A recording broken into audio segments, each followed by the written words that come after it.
Hey everybody, as you can see, I'm not with apples. I know everyone's like, boo. I'm with Michael. He's I'm a stand-in for apples today. For apples.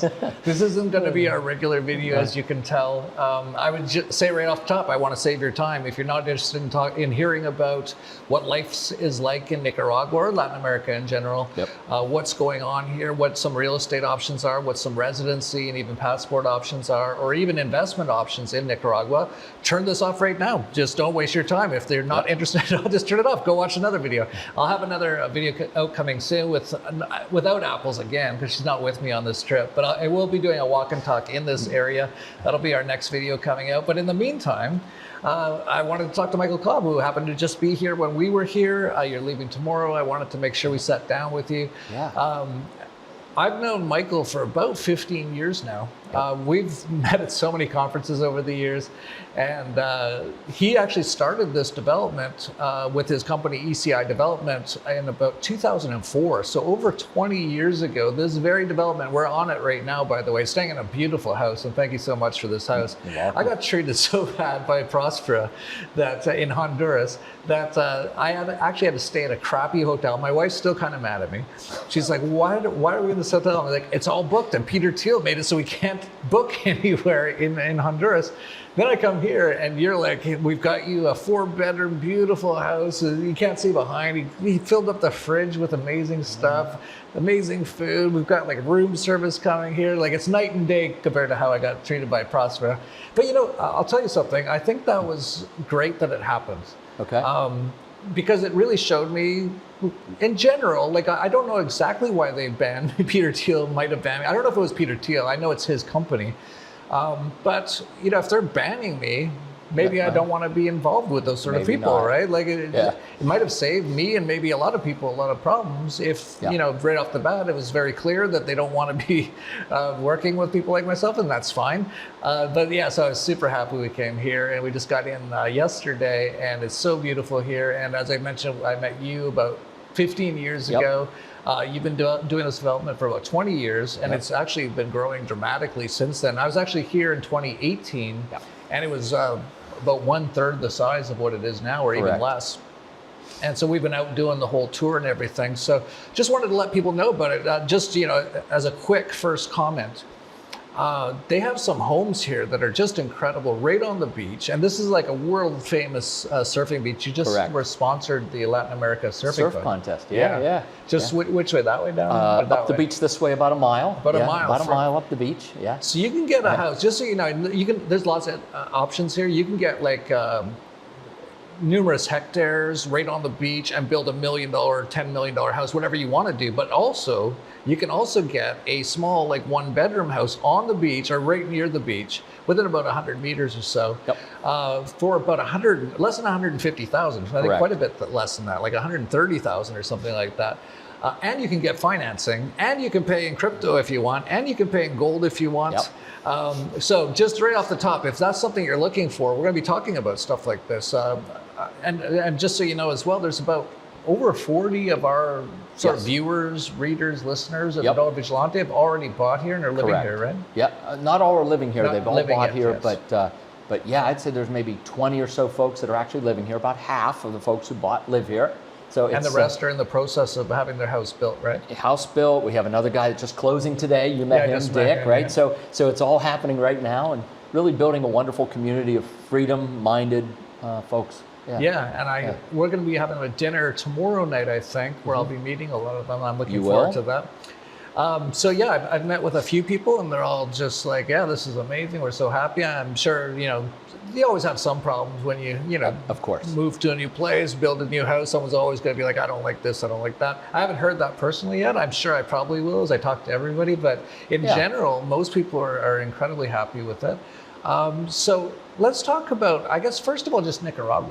Sure. Most people, we were just talking about this earlier, Nicaragua is almost like it doesn't exist. It's like you always hear about Mexico. In Mexico, the cartels in Mexico, and everyone goes to Mexico on vacation and all that kind of stuff. You hear about places like Brazil, Argentina all the time and what they're doing. You hear about like the immigrants, oh, they're all coming from Venezuela. You never hear anyone ever talk about Nicaragua. It's like, Not it's much. like with our circles, people who are into crypto, a lot of people know about El Salvador now. Yes. Because of the Bitcoin stuff, which is just north of here, right? Yeah. Yep, exactly. But no one ever talks about Nicaragua, and I think it's really basically a hidden gem that just people haven't noticed yet. It's only got about a 6 million people population, Right. so about 1/5 the size of Mexico City's population in this entire country of Nicaragua. Right. That's pretty wild. And you actually, well, you started it over 20 years ago. 25 actually. Yeah. We bought the property in 2000. Oh, Yeah, the first homes were starting in 2004. So Right, like long real time. construction about 20 years. how did you find out about Nicaragua? What know- made you come here? We were developing in Belize. We owned some property in Belize, some resort properties there, and we were looking to expand our resort development business. And we were looking in Roatan. We were looking in Roatan. We were looking in Costa Rica, Panama, and we had some friends here in Nicaragua who said, "Hey, check out Nicaragua." And it was one of those like, where? I knew where it was, but I'm like, where? And we came here and we just fell in love with Nicaragua as a country, the people, and even 25 years later, it's still largely an unknown entity in the expat experience. People just don't think about Nicaragua. They think about Costa Rica, Panama, Belize, maybe Mexico for sure, right? El Salvador more and more because of Bukele and the crypto. But at the end of the day, it's really an unknown destination, which works for the people who are looking for extreme value, right? If you're looking for a popular place, this isn't it. If you're looking for extreme value, Nicaragua delivers it in spades from the homes themselves, but you were mentioning, the food, the fresh fruits and vegetables, organic, the thing, and you know this from Mexico, but chemicals are expensive, people are inexpensive. And so when you've got inexpensive labor, you don't need to spray the chemicals because the people can take care of it.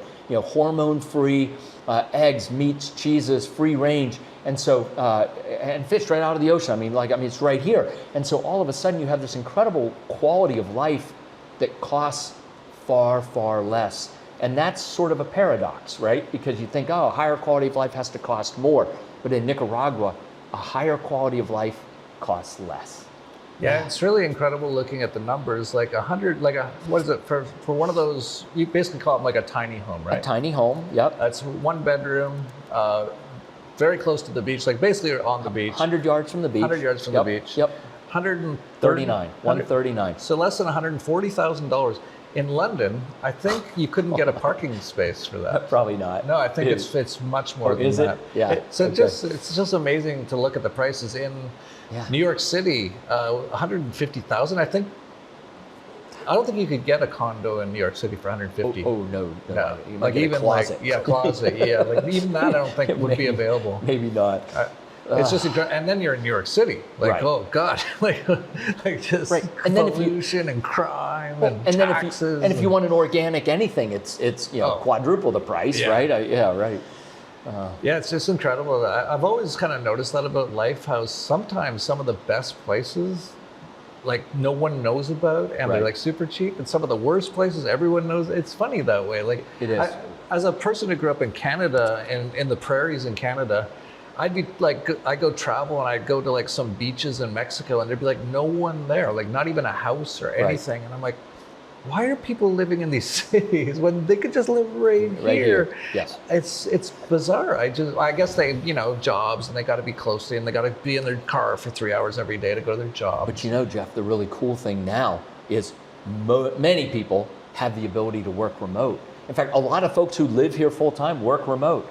We have a guy that works for Cisco. He's a big surfer. So when the waves are up, he's here. For 6-8 weeks, and he's here maybe 3 or 4 times a year. But a lot of people, Grant and Sasha, who I think you've maybe met or you will meet, they've been here for 3 years. He's an architect. They came through an introduction from you, and they work and live remotely just fine. We have fiber optic cable running throughout the project. In fact, we put that in 2004. We were the first fiber to the home network in all of Central America.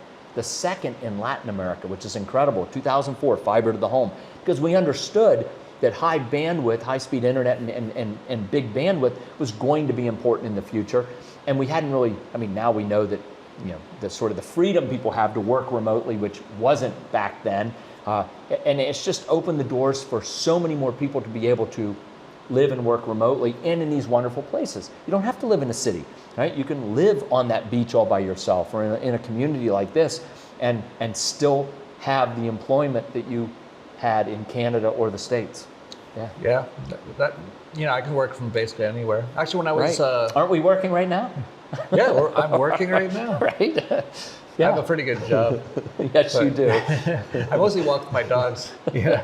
People ask me like, "What do you do?" It's like I walk with my dogs. Yeah, pretty much. Or the Apple stand-in today. People are like, "Who pays you for that?" It's like nobody. It's complicated, but yeah, it's very interesting how people just haven't heard about Nicaragua, right? And the options that are available here for things like you were talking about, like for example, you have many of your houses here, I was surprised to hear, are just solar-powered houses. Yes. That's pretty incredible. That's like you can have on-grid power here, but you don't have to, and many people don't. Correct. There's 100% solar, and then there's hybrid. And I think a lot of people like the hybrid option because you don't have to spend as much money on batteries, right? The issue, if you want to be really off-grid and have power at night, is you got to have a battery bank. And they don't last whatever, 5, 6, 7 years, and you have to replace them. If you're tied into the grid, you can run solar all day because the sun, I mean, we're at latitude 12. Believe me, sun's shining, boom, you got all the power you want. And then, you know, you can have a small battery bank, but at night you can tap into the grid. So the hybrid seems to be the most popular solution so that you get that continuity of power, but the solar gives you the cost benefit of taking advantage of the bright sunshine here. Yeah. Yeah, it's great. And yeah, it's so many things to talk about with this project. I don't even know where to start. Oh, I guess that one of the things we could mention is that you were thinking about starting a EMF sort of free area. Yes. Maybe not completely EMF free, but very, very low EMF. Yes. You haven't quite gotten to the stage where you're going to be doing that yet, but I just want to let people know because a lot of people are starting to wake up to definitely the 5G stuff and Absolutely. all that. It's definitely, to me, it's not good for you at all. No. And so, like, I'm building a ranch. I've got like silver curtains. I've got a lead paint roof and all that kind of stuff. But you might, especially if you get enough interest, start building an area here that'll be a very low EMF area, which I know some people, they actually can't live anywhere near like cell towers and stuff. Right. They actually get physically sick. So correct. And Sasha, the grant, Sasha I mentioned a minute ago, she gets physically sick. They actually live here in this neighborhood, not in the EMF, the low EMF neighborhood, and they've put on those silver screens, and they really oriented their house so that they would have the least amount of any kind of, you know, radiation coming in. Nicaragua's 3G, so you don't have 5G here at all, which is kind of nice. Really? Yeah. I didn't know that because almost every country has the 5G now. I know, 3G here. So, you know, Grant and Sasha have That's actually a big selling point, actually. It is. And, you know, this area that we set up, this Isla community, we've set it aside. It's a very low EMF area. It's kind of in a little bit of a bowl. And so, you know, inherently it's low, but when you build, and I don't know if you can see, but it's all concrete construction, right? So you build out of this concrete construction, solid concrete construction, it attenuates the EMF significantly and drops it coming through. And then if you want to add things like the curtaining, the kinds of special paint, the Faraday fabrics on the outside of the home, you can integrate those types of enhancements to any property here to further reduce the EMF. But it's already low, and it can be reduced even lower. And then eventually, in this Isla neighborhood that we've set aside, we will do a rollout there. But you're right, it's becoming more aware. But I don't think the awareness is where it needs to be at this point for people's health. But it's coming. It's coming. Yeah. That's great. So I should let people know as well that you can get these tiny homes, which are like 140, yeah.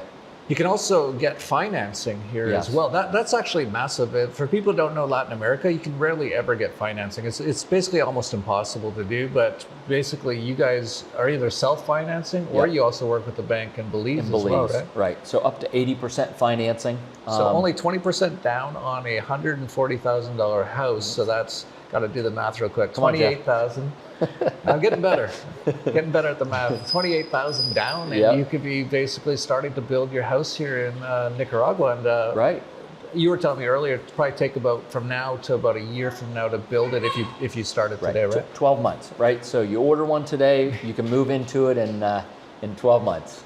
That little guy here, he likes it here. He likes driving Lots of around the fun. golf cart. So Lots that's of how fun. That's how you get around here is That's on right. golf carts. That's right. I saw you driving that golf cart this morning. He's also been in the pool. You gonna go golf now? Oh.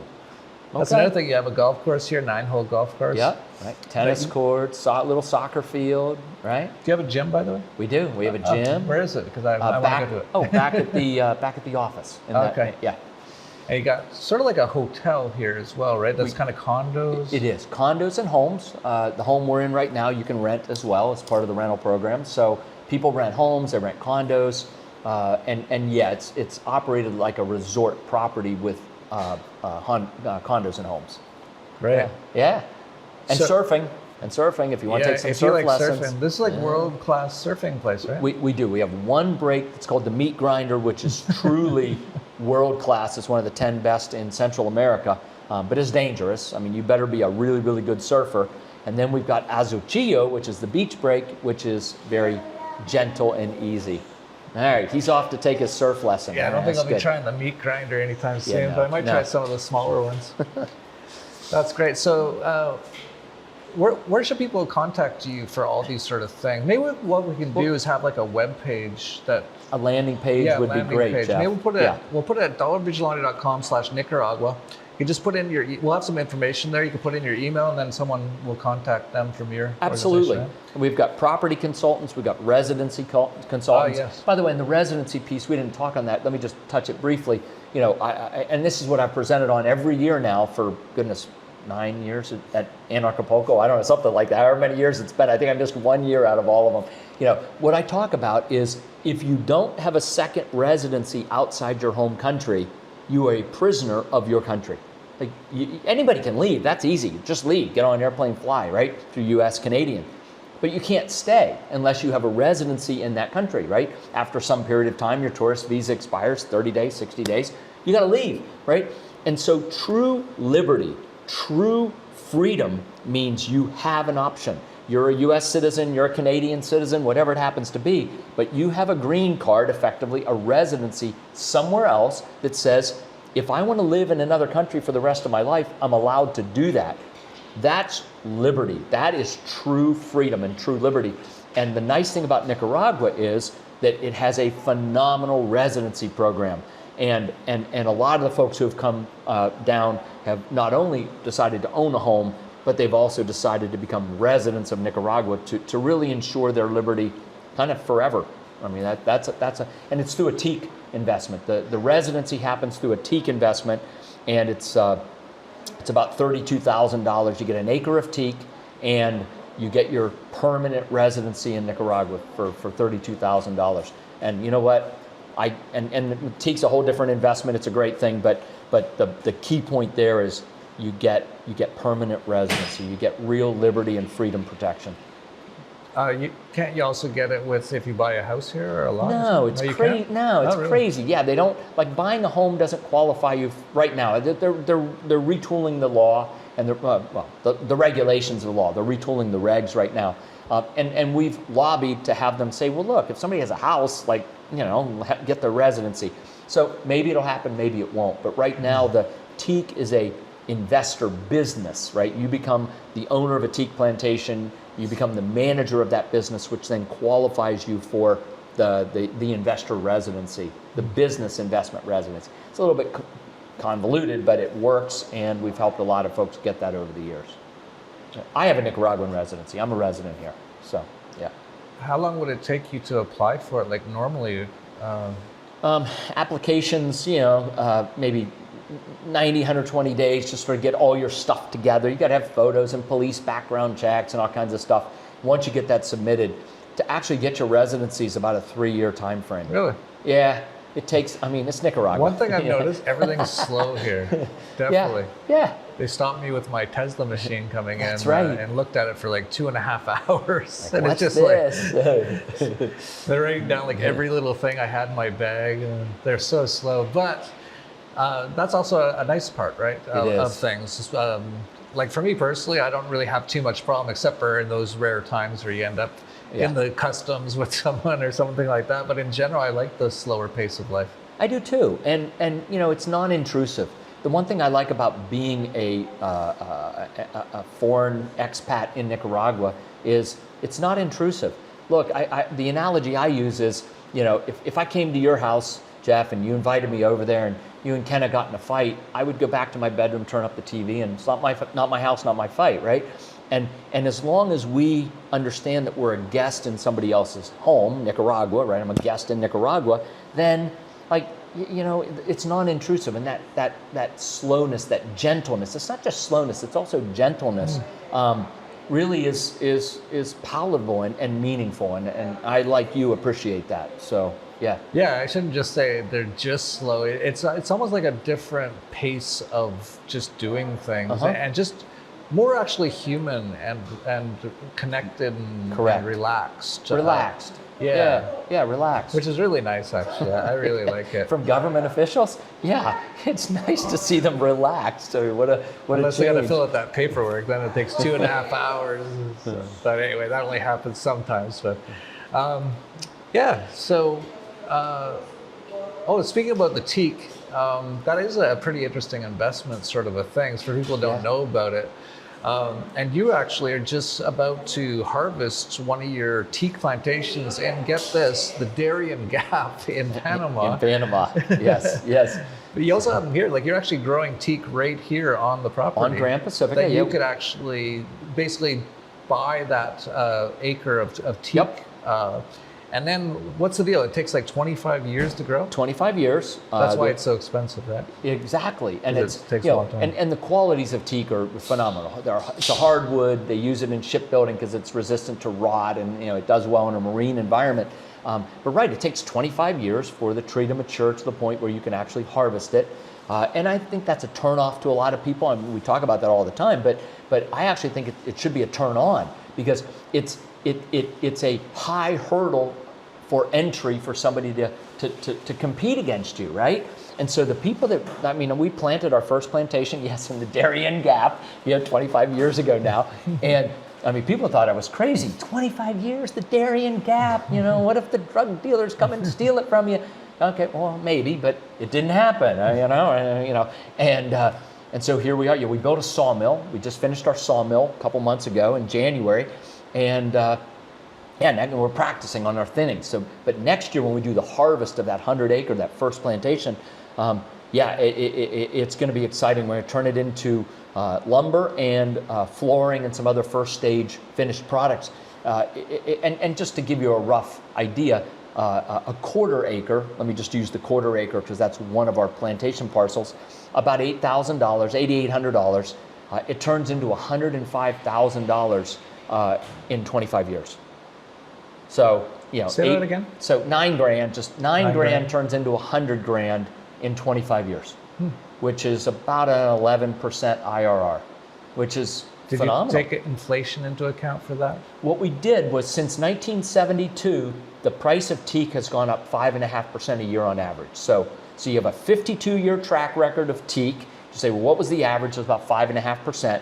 And we say, if all teak does is continue to go up at that same rate, and then you have the trees, the physical growth of the trees, what that should produce on an average teak, average size tree, average quality of teak, right? Because you have high and low quality and whatever. We just said average, 5.5% continues for another 25 years. So no inflation index, just the 5.5% that's 50 years old. 10, 9 turns into 105. I mean, it's incredible.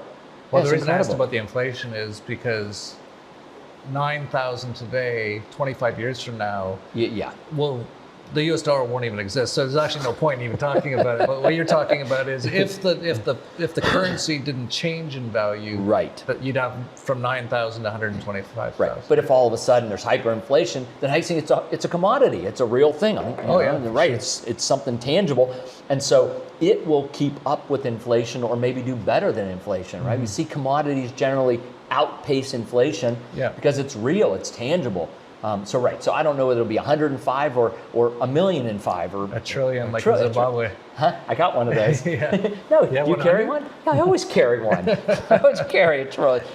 You know what? I'm sorry, I have $1 billion. I'm sorry. You're broke. I'm broke. I have $100 billion, Right. I mean, fiat. It's crazy. Right. Yeah, it is crazy. Yeah, it is crazy. Cool. So hey, you know what? Fiat. Paper, nothing. Real stuff. Real estate, real stuff. Gold, crypto. I mean, we talk about all that stuff all the time, Jeff, right? It's the real stuff that matters. It's the real stuff that lasts. And and we just have to be proactive in our decision making. And we talked about this earlier, like you've been talking about what we're doing here for 10 years, or we've known each other for 15, maybe you've talked about it for 10 or whatever, or 9 since I came to the first day in Acapulco. It wasn't until COVID happened that people said, holy, can I say shit? No, you're not allowed to say shit. Anyway, holy shit, like stuff's really happening, right? And all of a sudden, boom, like 40 people said, I gotta get a house outside Canada, outside the US, right? Well, look, being proactive is what protects us. We need to be proactive, right? Or we're gonna end up with $100, $200 billion pieces of paper. Yeah, and I'd also say, don't wait until it happens, because we were actually very lucky with the COVID one. That was, in my opinion, their trial run. And even myself, I was not planning on living on a ranch in 2019. I was planning on, I'll live in Acapulco, go to the clubs, all that kind of stuff. 2020, I woke up as well, and I was like, holy cow, and I made plans, and it's amazing. It takes a while to do these sort of things, right? So I started my plans in 2020, and I still have not done my ranch, and it's 2025. Now, I had a bunch of problems along the way, obviously, but do not wait, because the next one, you might not be able to get out. It might be that bad. Right. And if you don't have a place, that might be it, and you'll just be in the camps. And if you don't have the place and you don't have the residency card, right? I mean, at the end of the day, it's good to have a place to live, right? But you better have one of these too. You better have a card that says, I can live in Nicaragua for the rest of my life, right? Or after 90 days, they're going to send you back home, wherever home is that you didn't want to be at. So a place and a residency, that package is true liberty. And you're right. I think the whole COVID thing was practice for something a lot worse. What's interesting about the COVID, a lot of places, they wouldn't let people fly out of the country and stuff. Canada, they weren't doing that. But if you could prove to them that you're not from Canada and you are a resident somewhere else, they would let you leave. You get to go, right? So it's a good point. And I've talked about that for years, the importance of having a second residency, second passport. Yep. How hard is it to get a passport after you get residency, do you know? I don't know. Not very many people are looking for a passport in Nicaragua. Because it's not, it doesn't give you the kind of travel that other passports give you. Belize has a great residency program that leads to citizenship, and the Belize passport's actually a pretty good passport. So if somebody was looking for citizenship somewhere else, I might recommend taking a look at a country like Belize. Nevis is another one that has a great citizenship program. So there's some. If you're looking for residency so you have a place, that's kind of one thing. If you're looking for a citizenship with a passport, that's kind of a different thing. But they intersect some, but they're kind of different as well. Cool. So we're going to have a website up, dollarvigilante.com/Nicaragua. We'll have some info on it. You can put your email in, and it'll go basically to ECI, and you guys will respond to them on any of the things we've talked about. Absolutely. Is there any websites that we should also let people know if they want to go take a look right now? I guess for the properties here, is it Grand Pacifica or is it ECI? Grand Pacifica. Well, either one. GrandPacifica.com, no D. GRAN Pacifica.com or ECI Development.com. But we always appreciate knowing if you're coming back through Jeff, and we offer some specials and some ways to thank you for being a part of your tribe, Jeff. Well, we love you. We love the folks who we know come from you. So Well, we did talk about this, and I don't know if you've fully done the numbers on it or agreed to it yet. But we were saying if you end up buying a place here at Grand Pacifica, if you're a Dollar Vigilante subscriber, Mike said to me he'll try to throw in a free laser lemon blue roof for you. Depends on the neighborhood. Depends on, because I can't do it in all my neighborhoods. Yeah, we're still working on the details, but that might be one of the things that he can. But you should ask about it. Ask about it, right? Ask about it. And yeah, no, that's funny. The laser lemon blue. But you're doing that in your ranch, you said. Yeah, we're painting it on our roof. Yeah. It's interesting because without the 5G here, that actually makes it a lot better. I guess they could still use the space laser. I'm trying to think what they might do. They would, Plus, they wouldn't attack Nicaragua anyway, really. That's one of the beautiful it's so things far about off everybody's radar screen. No one talks about Nicaragua, yeah. I think it's funny because we're sitting here. There's a pool right here, and my wife's like, "This is so beautiful." She's actually asking me about if we can get a place here to see. I need to talk. Where is she? I want to. And we're actually looking out over this nice field, and after that's the ocean. And she said, "This feels like we're at the end of it's the end of the world, and we're just sitting here watching it." And I kind of said to her, we might end up at something like this, doing that, and so might you. They might be doing all this crazy stuff all over the place, blowing stuff up. You might just be sitting there looking at the ocean in Nicaragua, watching it. Nobody's coming here. Nobody's I'm like, oh my God. Right. Yeah, it could be, or it could be horrible here too, as well, right? We do not know the future at all. No. I would say, talking about that, Nicaragua, what's the political climate kind of like here? I know they've had the same person basically as the president for decades. Ortega, since he was elected in 6, took office in 7. So yeah, he's been president since 2007. So they just don't do the elections anymore? They do every 5 years. There's an election. He just always wins? He wins, but he's very popular. Yeah. Oh, he actually really. He's very popular. Oh, okay. Look, he has done incredible things for. I'm going to make up some numbers. Poverty was 50% when he took office, and today it's 20%. I mean, by whatever, World Economic Forum, your favorite group, their standards, right? But in whatever metric you want to measure it, right? Yeah, poverty has been reduced more than half since he took over.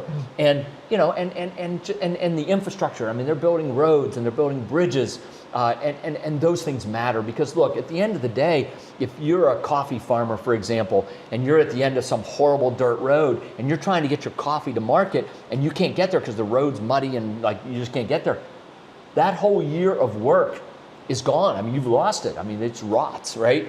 And so infrastructure matters to the poorest of the poor, because many of them are agricultural. Let's just face it. Many of the poorest of the poor are agricultural.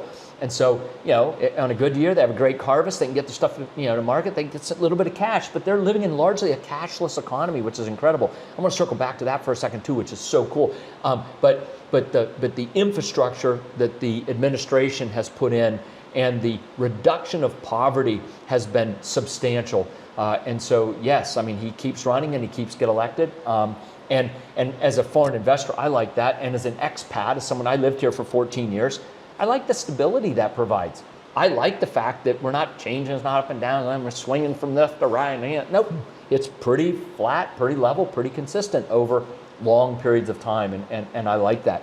The other thing that's interesting about sort of subsistence agriculture, I remember we had a caretaker when we bought the property 25 years ago. Ramon's his name, and Ramon, I don't think he could read, I don't think he could write, and I remember sometime I had some jackass say to me, "Oh, that guy's an idiot."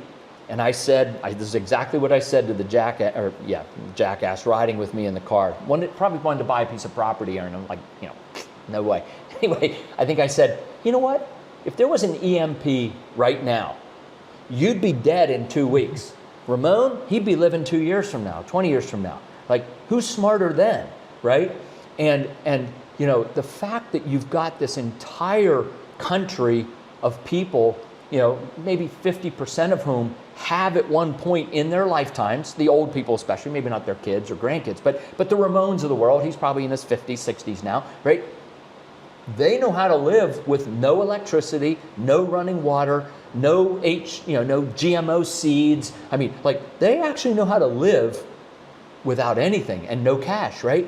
And that kind of intelligence, right? I mean, if shit hits the fan, and it will, you and I think we're both on the page, shit's gonna hit the fan. When shit hits a fan, depending on how bad it is here, you've got this incredible depth of wisdom and knowledge and experience of how do you actually live without modern technology. And you know what? I think that's just golden at some deep levels anyway, just enough on that topic. But there's a richness of experience and knowledge here that's, as things get worse, the Ramones of the world will become our leaders and our educators, and they'll be the smartest people in the room. And maybe that jackass will be, 2 weeks dead. Yeah, well, most people in the West, if things get crazy, the supply chain shut down, all that kind of stuff, most of them will just be dead. They don't even know how, they think food comes from a grocery store. It does. Like that's where it's made and it's produced from. Right. They don't even have any idea. It's incredible. So yeah, I like people like that as well. Yeah. And I actually want to become more Amish anyway. So I heard you say that another time. I'm not even joking. I'm getting very close to it. But need some suspenders, okay? Yeah. Get some suspenders. That'll be Amish. Yeah. Anything we didn't talk about you wanted to mention?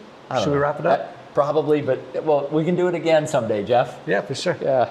Okay, well, we'll leave it there. I guess, any of the stuff, just go to dollarvigilante.com/Nicaragua and just ask anything you want, or just put in your email. I guess we'll probably have a comment section or something. I don't know how we normally do that. Okay. Yep. And they'll get back to you on all that. I guess even for come visit here, by the way. Oh, yeah. I have to say, did you find out how much they rent this house for? No, I said I would. Okay, try to find out for me, and I'll put it on screen right here. I'll put it on after this video, if we get the information. I'll get the information. This is pretty incredible. Like if this was in the U.S. or in, I don't know, this would be the thousands ocean's of dollars right a night. there. Yeah. Yeah, right. Yeah. It's a 4-bed. It's amazing, actually. We'll find out what the price is. Do you want to take a guess per night? $250, $300 a night? Yeah, probably. Serious? Yeah. Yeah. Ish. I don't know. If it's anywhere around that, come visit. So how would people do that? Is that on Grand Pacifica site? Or? It is on the Grand Pacifica site, but what we'll do is we'll put some stuff in there for you to drop into the links. And again, we'll offer people like a free breakfast package, right? Come down here, stay with us. We'll get you breakfast, okay? Definitely recommend it. If you're a Dollar Vigilante person, almost everyone here is like a Dollar Vigilante person. Yes. It's wonderful. And the other thing is, if we know that ahead of time, we will get you introduced to people who are already living here in residence, and you'll be able to tap into the community of people that's already here. And that's truly the best thing of all, right? Cost of living, weather, ocean, food, organic. I mean, all that's wonderful, great stuff. But community, finding people who you don't have to be afraid to talk to, and really you can be yourself, that's powerfully wonderful. Yeah, that's why people love in Acapulco so much. It's 1 week of the year they can be around non-brainwashed people. It's very rare to be around, and you get the same here. So, 52 weeks a year. So even if you don't want to get a place here, if you want to visit ever, I highly recommend it. And we do long-term rentals. You want to come down and rent a house for 6 months or a year? Come down and rent a house for 6 months. I might be taking dibs on this. All right. I should actually. Maybe I'll take a little video and show you the place. It's just amazing, so beautiful. So thank you very much, Mike. Jeff. Thanks for coming, man. Nice to see you. Yeah. So I'll be doing a walk and talk with apples probably in the next day or two. Until then, we'll leave you with the view of the ocean. The ocean here.